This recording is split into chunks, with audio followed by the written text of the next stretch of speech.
Penguin Audio presents Critical by Robin Cook, read by George Guidall. Prologue.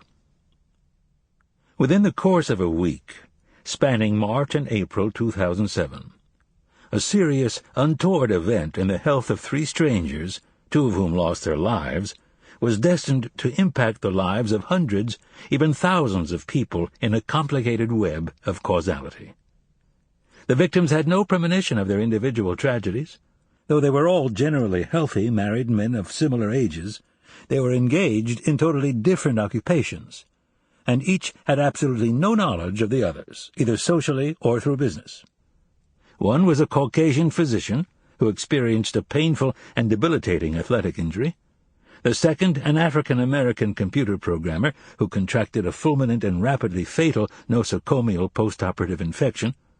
And the third was an Asian-American accountant who suffered a ruthless execution-style death.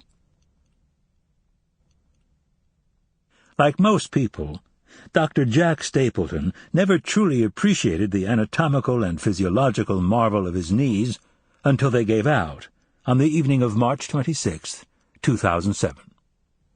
He'd been at work as a forensic pathologist at the Office of the Chief Medical Examiner, or OCME, since early that morning.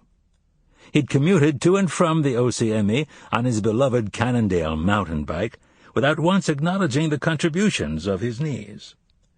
During the rest of the morning he'd done 3 autopsies, one of which was a complicated affair involving painstaking dissection of the tracks of multiple gunshot wounds. In total he'd been on his feet in the autopsy room, colloquially referred to as the pit, more than 4 hours, moving by reflex to aid him in his work.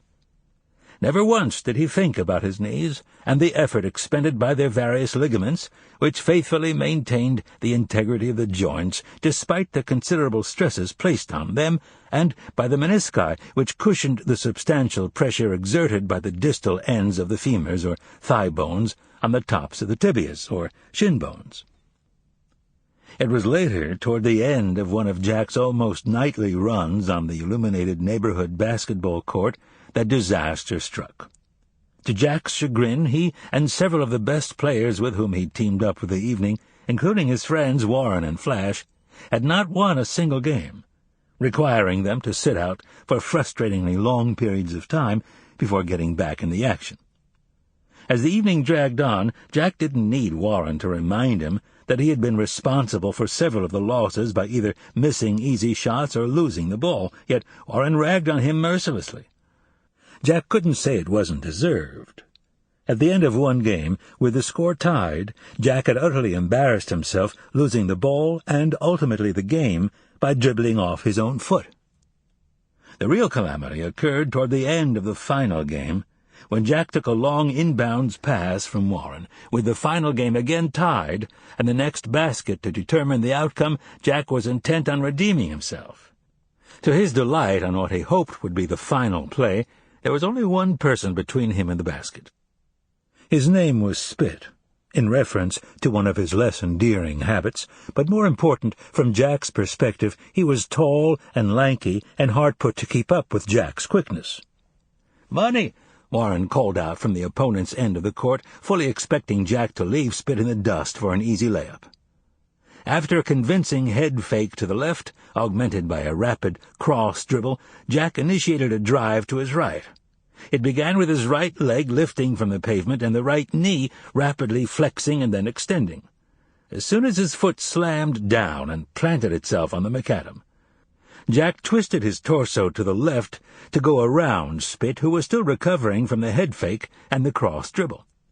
With Jack's left foot now off the pavement, his entire weight was transferred to his partially flexed right knee, which also had to deal with the sudden counterclockwise torsion.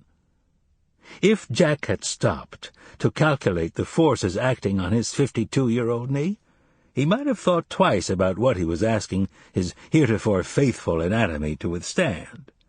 Although his lateral ligaments held, since they effectively distributed the forces along their comparatively sizable width, the situation was different for the anterior cruciate ligament, which had lengthened slightly over the years as Jack had aged.